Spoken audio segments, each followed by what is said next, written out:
11 बजे के बीच में उपस्थित हूँ आप सबके सामने। आज जिनकी कुंडली लेकर के आया हूँ इनका नाम है राधे कृष्णा। नाम इन्होंने कहा है ऐसे।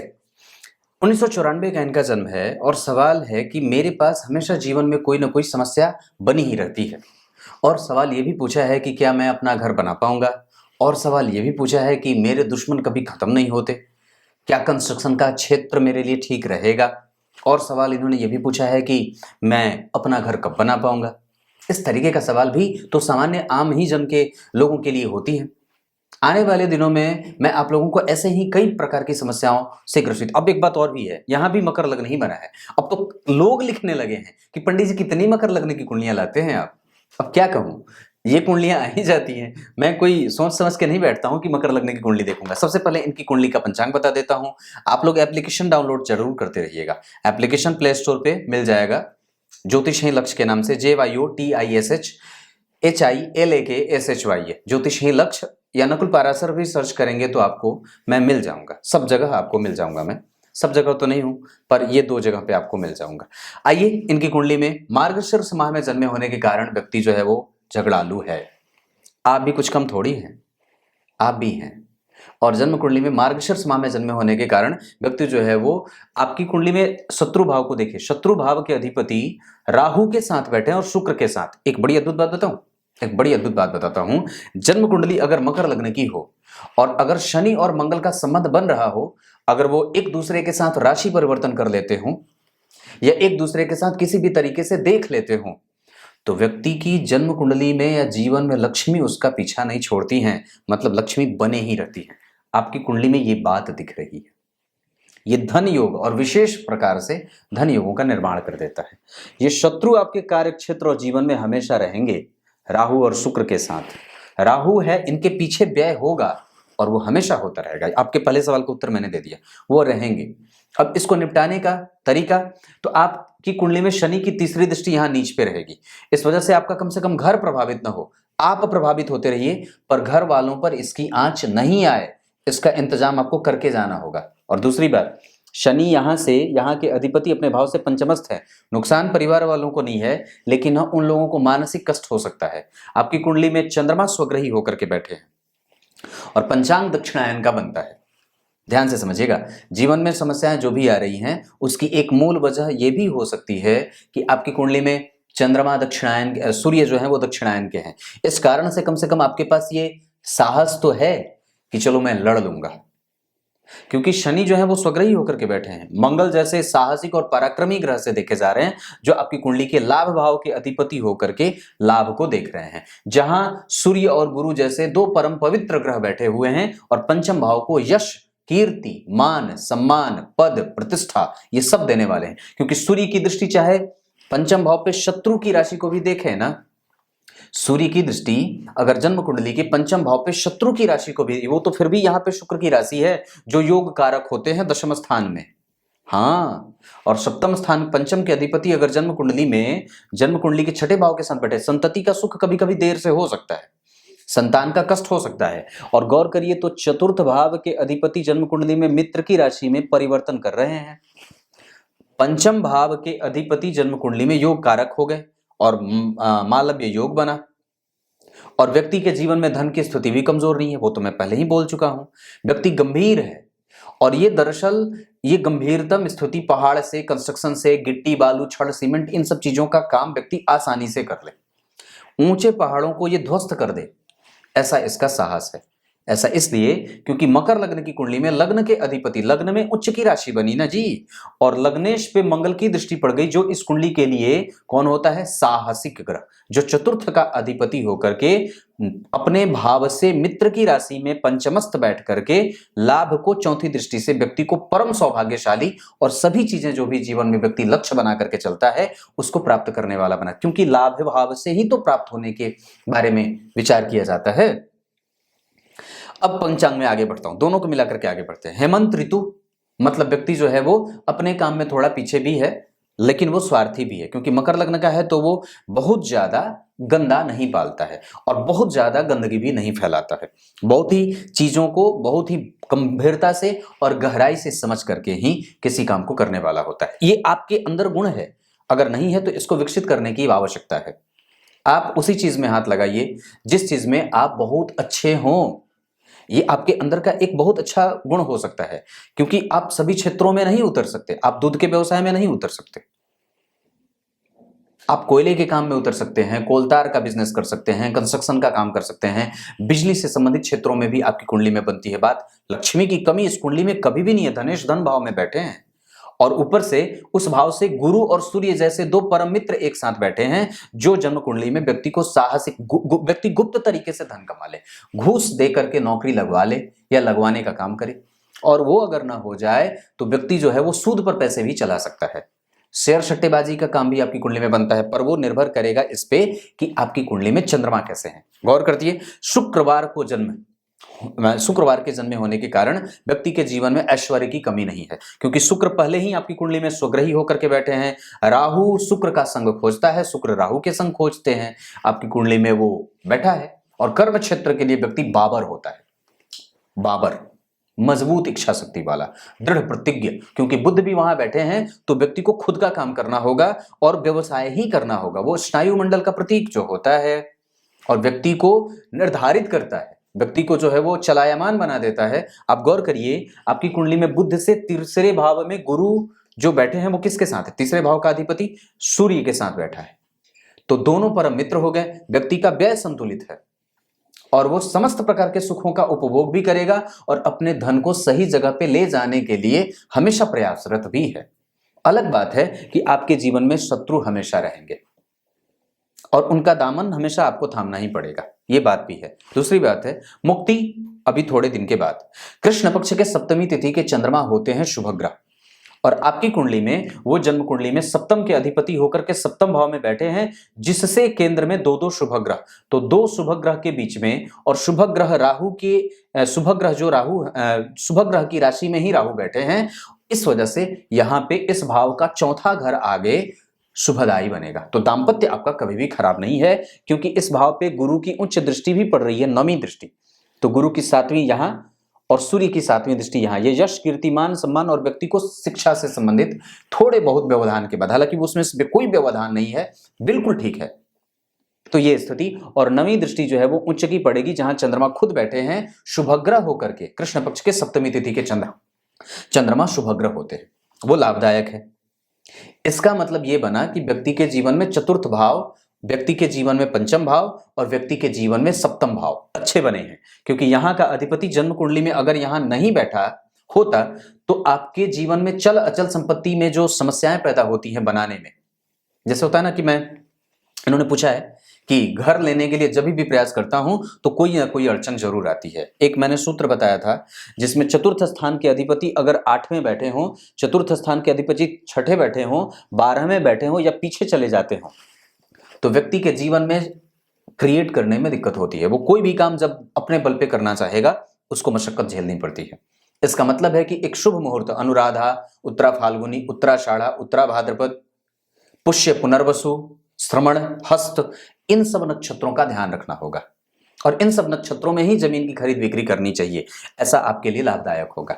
दिनवार के लिए अगर आपकी कुंडली में देखें तो 8 अंक अच्छा है। आपकी कुंडली के लिए कन्या राशि और वृषभ राशि अच्छी होगी। इस कुंडली के लिए मेष राशि भी अच्छी साबित होती है। अब आपको उतारता हूं नीचे, और आश्लेषा नक्षत्र में आप जन्मे हैं। आश्लेषा नक्षत्र में जन्मे होने के कारण व्यक्ति के जीवन में आरंभ जो होता है वो कई बार कष्टप्रद होता है, पर यह जीवन का आरंभ है। और पंचम भाव पे गौर करिए तो पंचम भाव पे पंचम के कारक देख रहे हैं, और पंचम के अधिपति योग कारक होते हैं। इस कुंडली में बढ़िया बैठे हैं तो खराब तो वो भी नहीं है। इसका मतलब है कि व्यक्ति अपने क्षेत्र के जो विशेषज्ञ लोग हैं, चाहे वो राजनीति से जुड़े हों, नेता परेता, इन लोगों के साथ उसके संबंध अच्छे होते हैं। और आप तो देहरादून के हैं तो नेतागिरी तो चलिए ठीक है, आपकी कुंडली में शनि स्वग्रही होकर के बैठे हैं, गुरु सूर्य के साथ बैठे हैं, यह अच्छी बात है। लेकिन साथ ही साथ आपकी कुंडली में उन लोगों से पहचान बनाने के लिए एक भारी भरकम रकम भी आपको कभी कभी अदा करनी पड़ेगी, जिससे आपको कभी कभी सावधान भी होना पड़ेगा। कई बार आप कब किसी दूसरे का काम करवाने ले जाते हैं तो उसका भी जो हर जाना है वो आपको ही देना पड़ता है। ये ऐसी भी स्थितियां जीवन में बनते देख रहा हूं। तो ऐसी स्थिति कभी बने, ऐसा मौका कभी आए जीवन में तो बच जाइएगा, समझ जाइएगा कि मेरी भविष्यवाणी सही हो रही है। ऐसा मत करिएगा। दूसरे नंबर पे आपकी कुंडली में धन भाव के अधिपति धन में बैठे हैं, उस पे मंगल की दृष्टि, ये लक्ष्मी संपन्न योग बना रहे हैं। लाभ भाव के अधिपति लाभ को देख रहे हैं। अब एक बात और बताता हूं, थोड़ा निकट आकर के समझिएगा। लाभ भाव के अधिपति जन्म कुंडली में अष्टम में बैठे हों तो व्यक्ति को शुरुआत में मशक्कत होती है। ऐसा इसलिए क्योंकि यहां पे लग्न के अधिपति जो है वो जन्म कुंडली में मित्रवत होकर के बैठे तो हैं, गुरु मंगल व्यक्ति को क्षेत्र संपन्न बनाते हैं और सूर्य यहाँ पे कमजोर हो जा रहे हैं। गुरु यहाँ पे जन्म कुंडली में जो बनते हैं वो मित्र की राशि में, और यहाँ का अधिपति अष्टम में धनदायक है। मंगल जो है वो जन्म कुंडली में दशम भाव के अधिपति होकर के देख रहे हैं। व्यक्ति के जीवन में इसी क्षेत्र में आगे बढ़ना चाहिए, खुद का काम सबसे बढ़िया, पर वो उसमें थोड़ा मन कभी कभी आपका टूट जाएगा। ऐसा कभी होगा कि नहीं इसको बदल देते हैं, कभी ऐसा होगा कि नहीं ये मेरे लिए ठीक नहीं है, लेकिन आपको इसी क्षेत्र में आगे बढ़ना चाहिए। पहाड़ का काम आप कर सकते हैं, कोलतार का बिजनेस कर सकते हैं, कोयले का काम कर सकते हैं, धातुओं का कारोबार भी बनता है, स्टील का कारोबार भी आपकी कुंडली में बनता है। ये सारे क्षेत्र आपके लिए बड़े अच्छे हैं। पशुओं का कारोबार, पशुओं की खरीद बिक्री, ये काम आपके लिए अच्छा होता है। ये सारी चीजें, आप ऐंद्र योग में जन्मे हैं श्रीमन, मतलब इसका समझते हैं? इसका मतलब होता है राजा इंद्र की भांति व्यक्ति जो होता है वो कई प्रकार के लोगों के संबंध में आता है, राजनीति का लाभ उठाता है, राजनीति में पदस्थ अधिकारियों से उसका मेल जोल बढ़ता है, कई प्रकार की महिलाओं से उसके संबंध भी बनते हैं। जीवन में कई लोग बड़े बड़े ऊंचे मित्र भी बनते हैं, और कई बार यही लोग बाद में जाकर के दुश्मन भी बन जाते हैं, और कई बार उनके प्रति आपके दिमाग में निगेटिव विचार भी बनते हैं। जैसे ही आप उनसे दूर होते हैं, आपके दिमाग में उनके प्रति एक बुरा, या फिर उनके बारे में आपके दिमाग में कई बार एक संदेह पैदा होता है। ऐसा भी होते देख रहा हूं, तो अगर ऐसी बात कभी हो तो थोड़ा ध्यान से समझिएगा। दूसरे नंबर पे ब्राह्मण वर्ण और राक्षस गण के होने के कारण व्यक्ति जो है वो शुद्ध मानसिकता का है, मेहनत खूब करे, महत्वाकांक्षा खूब ऊंची हो, खूब धन कमाना चाहे, खूब बटोरना चाहे। पर याद रखिएगा, मैंने परसों के ही कार्यक्रम में बात कही थी कि बटोरना सिर्फ अपने तक सीमित, वो बटोरना नहीं होता जो आपके पीढ़ी के बाद भी जाए। ये आपको क्या लगता है, ये बुद्धि आजकल लोगों की इसीलिए खराब हो रही है क्योंकि वो बटोरा हुआ धन खा रहे हैं। खुद से कमाएंगे तो बुद्धि अच्छी रहेगी, नहीं तो वो बुद्धि कलुषित हो जाती है। ये बात आप इंस्टाग्राम पे भी लगा दीजिएगा, ये बात बोल दे रहा हूं क्योंकि ये बात है, ऐसा बन रहा है। अगर आप अपने धन को यहीं पे लगा करके रखेंगे तो ठीक है, अपने लिए चलो ठीक है। जैसे ही आप उसको बटोर करके अपने पूर्वजों, अपने जो आने वाली संततियां हैं उसके लिए रखना शुरू करेंगे, वो बुद्धि खराब हो जाए। आपकी कुंडली में पैतृक संपत्ति आपसे कोई छीन नहीं सकता, आपका धन हमेशा आपका रहेगा। शत्रु आपके पास से डर के ही जाएंगे, जीतेंगे नहीं, और कभी भी आने वाले समय में भी आपके ही जीत की संभावना भी मैं देख रहा हूं, पक्की बात है। नवम भाव, एकादशवें 12वें भाव के अधिपति मित्र की राशि में सूर्य जैसे ग्रह के साथ मंगल जैसे ग्रह की दृष्टि, ये ठीक है। और इस कुंडली के लिए मंगल जो होते हैं वो साहसिक होते हैं, साहस है उसको कम मत होने दीजिएगा, बस इसकी बात है। आप सामने वाले के दृष्टि में मजबूत हैं और वो हमेशा बना रहे। आप गंभीर हैं, किसी की कमजोरी और किसी के मजबूती से आपको प्रभावित होने की कोई आवश्यकता नहीं है, क्योंकि शनि आपको गंभीर बुद्धि का बना रहे हैं। ये बुद्धिमानी का भाव होता है। व्यक्ति की शिक्षा हमेशा मजबूत रही है, उसको अपने तर्क से, अपने बल से, अपने बुद्धि से हमेशा ही शत्रुओं को दमित करने का, उसको कमजोर करने का प्रमाण पत्र मिला हुआ है। तो कहां किसी को भटकने की आवश्यकता है। नवमांश कुंडली में चंद्रमा यहीं, दशमांश कुंडली में चंद्रमा यहीं, और नवांश कुंडली में, लग्न कुंडली में चंद्रमा स्वग्रही। चंद्रमा ठीक है, वो थोड़े से कमजोर हो रहे हैं, हालांकि मंगल की दृष्टि उनका नीच भंग कर दे रही है। गुरु और चंद्रमा का केंद्र में होना, कर्म में इसी क्षेत्र में आगे बढ़िए, खुद का काम सबसे ज्यादा एस्टेब्लिशमेंट आपको दे सकता है। क्लियर है।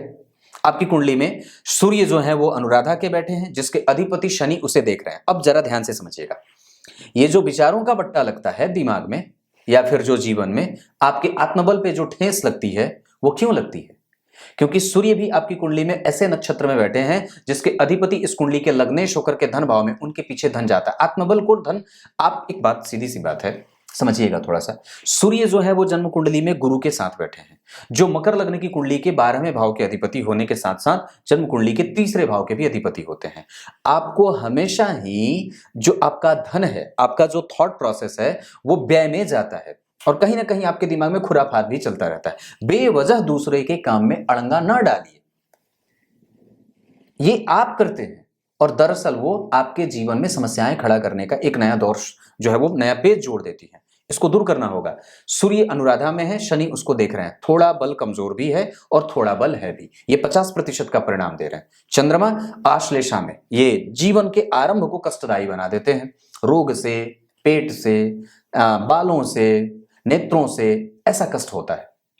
मंगल जन्म कुंडली में मघा और वो केतु जन्म कुंडली में यहां बैठे हैं। अब एक बात बड़ी अद्भुत बताता हूं, दशम भाव में मित्र की राशि, मतलब सामान्यतया यहाँ पे राहु बड़े अच्छे होंगे तुला के, और दशम भाव में राहु जो है वो राशि के अधिपति के साथ बैठे हैं विशाखा नक्षत्र के, जिसके अधिपति गुरु आपकी कुंडली में मित्र की ही राशि में बैठे हैं। यहां पर भी गुरु उच्च के हो जा रहे हैं, यहां भी गुरु जो है वो जन्म कुंडली में मित्र की राशि में।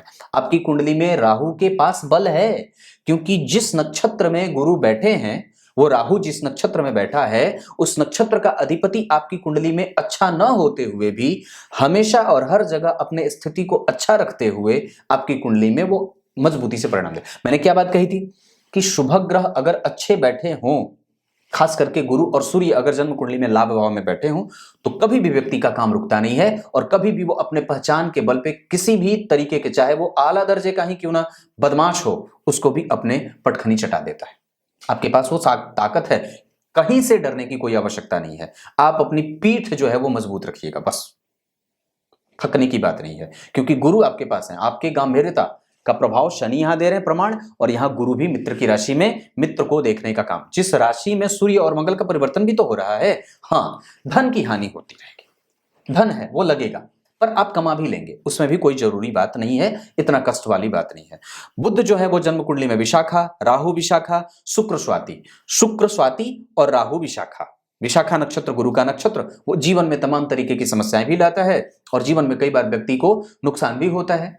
वो थोड़ी सी समस्या में रहेंगी चीजें, क्योंकि मकर लगने के लिए वो व्ययेश के नक्षत्र में बैठ गया ना, इस कारण से ये एक सामान्य सी बात होगी, बहुत ज्यादा उस पर परेशान होने वाली बात नहीं है। पर यहाँ पे बुध जो है वो अच्छे बैठे हैं, बल थोड़ा कमजोर है बुध का भी और बल थोड़ा कमजोर है शुक्र का भी। आपकी कुंडली में शुक्र, अगर यही मकर लग्न की कुंडली के लिए शुक्र सर्वाधिक योग कारक ग्रह होते हैं और नवांश कुंडली में वो लग्न के अधिपति होकर के, अब गौर करिए, तो मकर लग्न की कुंडली के लिए पंचम भाव के जो अधिपति बनते हैं यहाँ, वो यहाँ के लग्नेश बने, यहां लग्न के अधिपति शनि बने, यहां लग्न के अधिपति शुक्र बने, यहां लग्न के अधिपति शनि स्वयं बन जाते हैं।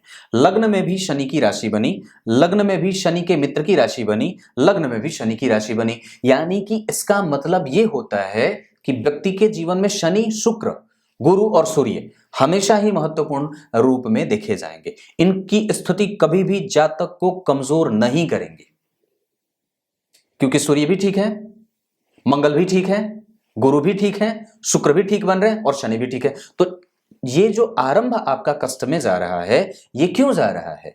क्योंकि आपके जीवन में अभी जो दशा चल रही है वो चल रही है पीछे। आप पीछे आइए, घूमिए पीछे, जब तो आपकी कुंडली में चल रहे थे शुक्र में गुरु, इस कारण से। अब जरा गौर करिए, तो 16 से लेकर के 19 तक आपके जीवन में आपने काम शुरू किया हो, या फिर 16 से जीवन में काम का आरंभ किया हो, 19 के बाद से 22 तक आपकी कुंडली में कुछ नए क्रेडिट भी मिले हैं, कुछ नया काम भी हुआ है, लेकिन थोड़ी बहुत मशक्कत बनती रहती है, वो गुरु के प्रभाव के कारण। लेकिन जीत आपकी होती है और निस्संदेह आपका प्रभाव बढ़ता भी है। मंगल और गुरु का बल, आपके पास कन्विंसिंग कैपेसिटी है। अगर हो सके तो शिक्षकीय गुण दिखाते हुए उस बात को कोर्ट से बाहर भी आप सुलटा सकते हैं, आपके पास ऐसा भी बल है। लेकिन ऐसा इसलिए भी क्योंकि शनि और मंगल का प्रभाव, शनि यहां से मंगल को और मंगल यहां से शनि को, ऐसी स्थिति में कई बार व्यक्ति के जीवन में छोटी छोटी समस्याएं लगातार बनी रहती हैं और कभी भी वो कम नहीं होती, क्योंकि शनि की नीच दृष्टि यहां बनी है। हेडेक यहां मिलता रहेगा, यहाँ के अधिपति अस्तंभ में गए, यहां से हेडेक मिलता रहेगा। धन संपत्ति जब भी चल अचल संपत्ति बनाने का प्रयास करेंगे तो मशक्कत होती रहेगी। ऐसा होता है, बात समझ में आ रही है? यहां गुरु की पराक्रमी, यहां गुरु यश कीर्तिमान सम्मान देंगे और व्यक्ति को अनुभवी भी बनाएंगे, क्योंकि यहां का अधिपति स्वग्रही है और शिक्षा पूरी करवाएंगे। गुरु की 5वीं के बाद 7वीं और 9वीं दृष्टि यहां पे दाम्पत्य का संपूर्ण सुख, और व्यक्ति को अभी विवाह के लिए जो मैं देख रहा हूं, वैसे में व्यक्ति को विवाह में 2022 के 6ठे महीने के बाद आप आराम से विवाह भी कर सकते हैं, आपकी कुंडली में स्थिति बनती है। अब आइए नवमांश कुंडली में, यहां पे कुंडली मिलाने की बात बनेगी, क्योंकि अंगारक योग यहां लगेगा, राहु और मंगल का दोष हो जाएगा, नहीं तो दाम्पत्य में कई बार संबंध कमजोर पड़ जाते हैं और कई बार व्यक्ति को सैया का सुख कष्ट से मिलता है। यहां पत्नी सुंदर और यहाँ के अधिपति मंगल जाकर के जन्म कुंडली में 12वें बैठे हैं। दाम्पत्य में प्रेम होते हुए भी कई बार व्यक्ति एडमिट नहीं करता है या बताता नहीं है मैं तुमसे प्रेम करता हूं। अगर कोई ये कहे तो उसको एक्सेप्ट कर लेना चाहिए, अगर आप उससे करते हैं तो, अन्यथा उसको कंफ्यूजन में मत रखिए और किसी भी तरीके से जीवन में एक से अधिक लोगों को आने मत दीजिए, नहीं तो यहां पे अंगार बना है, ये आपके दाम्पत्य को और शैया के सुखों को कमजोर करने का भी दामा रखता है, तो हाफ हो जाएगी, फिर कष्ट में हो जाएंगे। चंद्रमा की दृष्टि है, गुरु का दृष्टि यहां होना, गुरु उच्च के होकर के, ये बहुत अच्छा। सूर्य यहां पे बैठे हैं जिस पे गौर करिए तो किसी भी ग्रह का कोई प्रभाव नहीं है। और यहां शनि स्वग्रही, गुरु और शनि आपकी पत्नी बुद्धिमान और अनुभवी, भाग्य को रखने वाली और भाग्यशाली और साथ ही साथ भाग्य को बल देने वाली भी आती हैं। लाभ के अधिपति जन्म कुंडली में उच्च के, गुरु का प्रभाव जब जन्म कुंडली के चतुर्थ भाव पे या तृतीय भाव पे हो जाए तो व्यक्ति पराक्रम से अपने संपूर्ण सुखों का विधाता स्वयं बन जाता है, पक्की बात है। यहां भी और यहां तो राहु बैठे ही हैं। यहां पे दशमांश कुंडली में कभी कभी आपका पराक्रम लूज करेगा या हो सकता है कि मशक्कत ज्यादा करनी पड़े, ऐसी दशाएं राहु की दशा में ऐसी स्थितियां देखने को मिल सकती हैं। लेकिन हाँ, एक बात कहूंगा कि वो यहां भी कष्ट दे रहे हैं और यहां भी कष्ट दे रहे हैं। यहां थोड़ा सा भाग्य का बल ठीक है लेकिन यहां पे वो कष्ट दे रहे हैं, यानी कि प्राप्त होने वाली स्थितियां जो हैं वो राहु की दशा में थोड़ी कम हो सकती हैं। इस वजह से, हालांकि अब आपकी कुंडली में शुक्र की दशा चल रही है, अभी आप 2026 तक आराम से यूं ही काम करते जाइए, बिल्कुल भी परेशान होने वाली कोई बात नहीं है।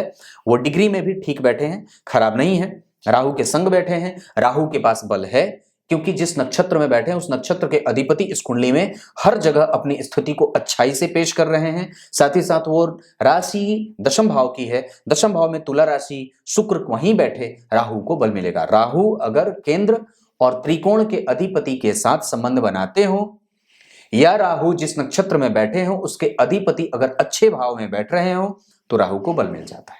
और ऐसी दशा में थोड़ी बहुत समस्या तो वो अपना वो नेचर है उनका वो प्ले करेंगे, लेकिन फिर भी आपको वो देते भी हैं और आपके कर्म क्षेत्र को ये सुदृढ़ और मजबूती प्रदान करने में कोई कसर बाकी नहीं रखेंगे। आपको अपना ही काम करना होगा, ये मैं पहले बोल देता हूं। चंद्रमा यहां, चंद्रमा यहां, पक्की बात है। जब तक आप खुद का काम नहीं करेंगे तब तक आपको बेचैनी सी रहेगी।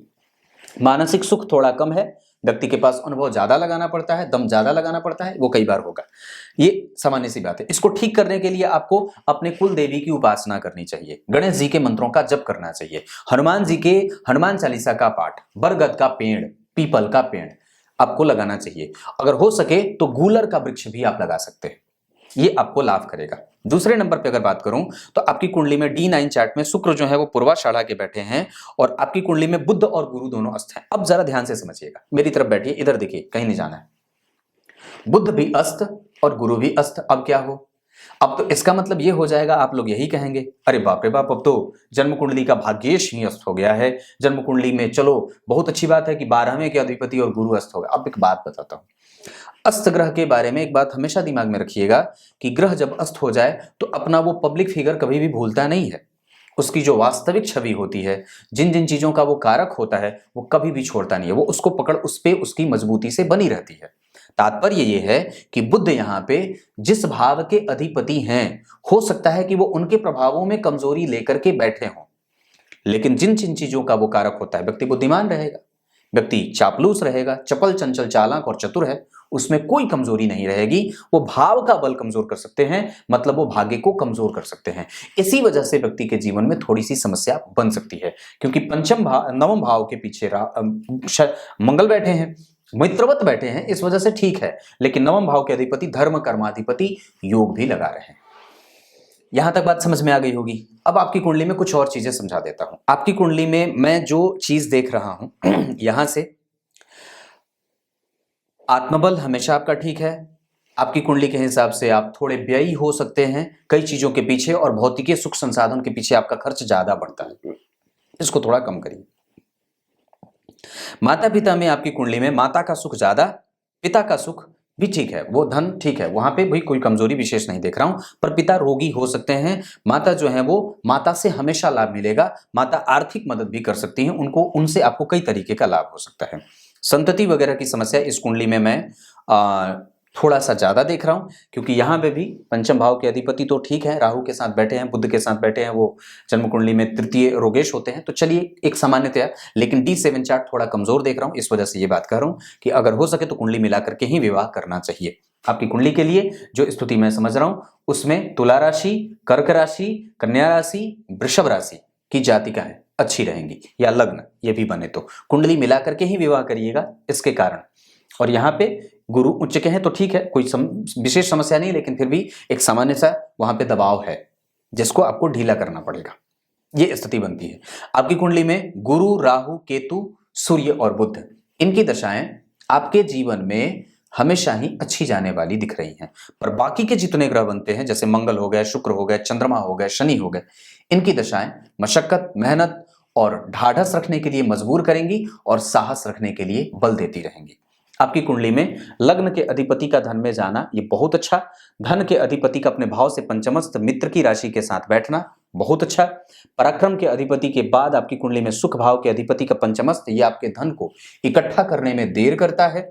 पंचम भाव के अधिपति का योग कारक होना, शुक्र की स्थिति अच्छी, नक्षत्र से उनका बल बढ़ना, ये आपके जीवन में यश, कीर्ति, मान, सम्मान, पद, प्रतिष्ठा ये सब देता रहे। और साथ ही साथ व्यक्ति को संतति में कई बार यही आपको संतान भी देने वाली स्थितियों को, क्योंकि गुरु की दृष्टि यहां पड़ रही है, गुरु उच्च के हैं, गुरु यहां भी जन्म कुंडली में लग्न को देख रहे हैं, तो ऐसी स्थिति है, संतति हो जाएगी, पर कई बार थोड़ा बहुत मशक्कत बनता है। पंचम भाव पे बात करी मैंने, सूर्य और गुरु यश देंगे, व्यक्ति के समाज में प्रतिष्ठापन्न होने का प्रभाव भी विकसित हो रहा है। शत्रु काम में बने रहेंगे, इस क्षेत्र में ही आप हैं कि यहाँ पे बने रहेंगे, उसमें आपको कोई भी उससे परेशान होने की कोई बहुत बड़ी बात नहीं है, क्योंकि शत्रु भाव के अधिपति राहु के साथ हैं, तो अगर हो सके तो बाहर ही सुलटाने का ज्यादा प्रयास करिए। चंद्रमा यहाँ पे बुध अस्त है, इस वजह से बोल रहा हूं बाहर, नहीं तो कोर्ट केस वाला मैटर है। अब गुरु अस्त हो जाएंगे तो वो अपना ज्ञान पक्ष तो देते हैं, तो आप ज्ञान का सहारा ले सकते हैं, ज्ञान के सहारे आप अपना बल आगे बढ़ा सकते हैं। दाम्पत्य ठीक है, उस पे गुरु की दृष्टि और डेली बेसिस का इनकम, ये निर्णय आपके लिए बिल्कुल ठीक है, उसमें कोई कमजोरी नहीं है। अष्टम भाव में मंगल, यहाँ पे व्यक्ति को कई बार, अब जरा समझिएगा, अपनी पत्नी को लेकर के, अपने घर की महिला जो सदस्य हैं उनको लेकर के आपको सावधान होना पड़ेगा। उसके बाद कई बार अष्टम के मंगल चोट चपेट की घटनाओं को देने वाले भी होते हैं। पानी में ना जाइए, सर्पदंश, बिच्छू, कुत्ता काट दे, रात्रि में निकलने में डर लगे, स्वप्न व्यक्ति देखे, स्वप्न में डर जाए। कई बार जो चीजें अनियंत्रित होती हैं, जो आपके मन में नहीं है पर वो भी चित्त में बनी हुई हैं, प्लानिंग बहुत ज्यादा व्यक्ति करता है, पर कई बार व्यक्ति स्वप्न के माध्यम से डर जाता है। कई बार जो चीजें नहीं होनी चाहिए अनवांटेड ऐसी हो जाती हैं चीजें, घुटना टूटे, पैर टूटे, चोट हमेशा लगता है, माथे पे चोट लगे, पैर में चोट लगे, ऐसा होता है। ये मंगल का प्रभाव है। बजरंगबली की उपासना इसमें मदद करेगी।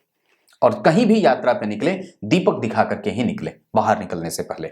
आपकी कुंडली में ये बात मैं देख रहा हूं, दीपक दान करना चाहिए, क्योंकि भाग्य भाव के अधिपति जन्म कुंडली में दशम स्थान में बैठे हैं, धर्म कर्माधिपति योग। जितना ज्यादा व्यक्ति अपने जीवन में अधर्म को आश्रय देगा, उतना ही ज्यादा उसका यश बढ़ेगा, क्योंकि धर्म के कारक गुरु पंचम को देख रहे हैं। क्लियर है? जितना ज्यादा नैतिकीय तत्वों का पालन करने वाला, किसी का धन घोंटिए मत, उसको लौटाने का प्रयास करिए, किसी का धन बचाने का प्रयास मत करिए, है ना? ऐसी स्थितियां बनती हैं। भाग्य का बल है आपके पास, अष्टम का बल है आपके पास, भाग्य भाव ठीक हो रहा है, दशम भाव ठीक हो रहा है, एकादशवां भाव ठीक है, कुंडली बिल्कुल सुदृढ़ है, कमजोर नहीं है। आप ध्यान से देखिए, कुंडली आपके सामने है। नौमांश कुंडली में चंद्रमा का केंद्र में आना, 3 घर खाली कुंडली मिलाकर के, और दशमांश कुंडली में राहु का यहाँ मंगल के साथ होना पराक्रमी बाई नेचर व्यक्ति को बनाता है, पर व्यक्ति के कन्विंसिंग कैपेसिटी को मैं बहुत बेहतर कहूंगा। व्यक्ति कुछ भी सामान किसी को बेच सकता है। आपकी कुंडली में ऐसी स्थिति बनती है। दशाओं के क्रम में अगर बात करूं या षडबल में अगर बात करूं, तो मंगल आपकी कुंडली में सबसे अच्छे बने हैं। इनकी दशा आपके जीवन में हमेशा अच्छी जाएगी, कमजोर नहीं है। मकर लग्न की कुंडली होने के बावजूद भी वो आपको देते ही रहेंगे, और कई बार तो वो भी दे देंगे जो आपने सोचा नहीं था, अचानक से, क्योंकि वो ये है इस वजह से। और उसके बाद शुक्र अच्छे जाएंगे, मंगल के बाद शुक्र की दशा अच्छी जाएगी। तीसरे नंबर पे आपकी कुंडली में चंद्रमा की दशा अच्छी जाएगी। उसके बाद बुध और गुरु की दशाएं, क्रमशः ऐसी स्थितियां। पर आप यहाँ पे बिल्कुल भी इस बात को लेकर के न डरिएगा कि बुध और गुरु अस्त हैं, नहीं। वो अस्त होने के बावजूद भी अपना जो नेचर है, जिन जिन चीजों के वो कारक होते हैं वो देते रहेंगे। मतलब आपके पास धर्म है, आपके पास भाग्य है, आपके पास बड़ों का आशीर्वाद है, आपके पास पितरों का आशीर्वाद है, आपके पास आपके यशस्विता का गुण है, आपके पास जो है वो संपूर्ण है, गुरु है तो संपूर्ण है। हाँ, वो क्या नहीं कर सकते, आपको हरा सकते हैं। कई बार व्यक्ति को दुश्मन से बनना पड़ता है, उलझना पड़ता है, जांचना पड़ता है, उसके साथ हमेशा आपका जो है वो काटा पीसा लगा रहेगा। पराक्रम ज्यादा करना पड़े, मशक्कत थोड़ी ज्यादा करनी पड़े, क्योंकि वो पराक्रमिश है। तो ये जीवन में, अब इसको ठीक करने के लिए देवगुरु बृहस्पति की उपासना, या तो देवगुरु बृहस्पति का मंत्र जपिए, या तो फिर भगवान सूर्य नारायण की उपासना करिए, किसी मंदिर का प्रत्येक दिन दर्शन करिए और ब्राह्मणों की सेवा करिए। अगर हो सके तो गाय पाल लीजिए, अगर हो सके तो अशोक का वृक्ष लगा दीजिए। इतने सारे वृक्ष का कोई भी एक लगा देंगे, आपका काम बन जाएगा। एकादशी का व्रत करिए, विष्णु सहस्त्र नाम का पाठ करिए, राम रक्षा स्तोत्र का पाठ करिए। इतनी सारी चीजें कर सकते हैं। शुक्र का रत्न धारण कर लीजिए, सफेद पुखराज भी धारण कर सकते हैं, आपकी कुंडली में अच्छा रहेगा। समझ में आ गई बात कि और भी कुछ बाकी है? तब तक के लिए बहुत बहुत नमस्कार।